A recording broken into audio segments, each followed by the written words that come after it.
పెరుగులో పంచదార కలిపి తింటున్నారా?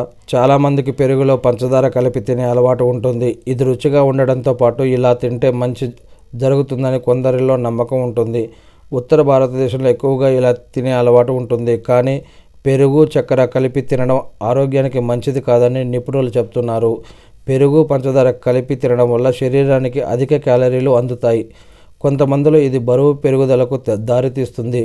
షుగర్ అధికంగా తింటే పొట్టలో ఉండే మంచి బ్యాక్టీరియా అసమతుల్యతకు గురవుతుంది.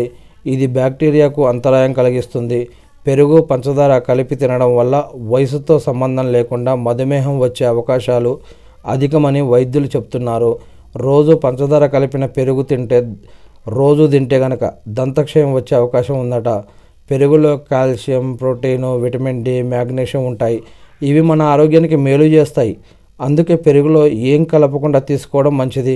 మజ్జిగ రూపంలో తాగడం ఆరోగ్యానికి మంచిది అని వైద్యులు సూచిస్తూ ఉన్నారు. అంటే కొన్నిసార్లు ఎప్పుడన్నా తిన్నా కూడా పంచదార వేసుకొని, కానీ ఎక్కువ రోజు కాకుండా అప్పుడప్పుడు తింటే అది వేరే విషయం, కానీ రోజు ఇలా తింటే అది ఆరోగ్యానికి హానికరమని ఇక్కడ చెప్తూ ఉన్నారని నాకు అర్థమైంది.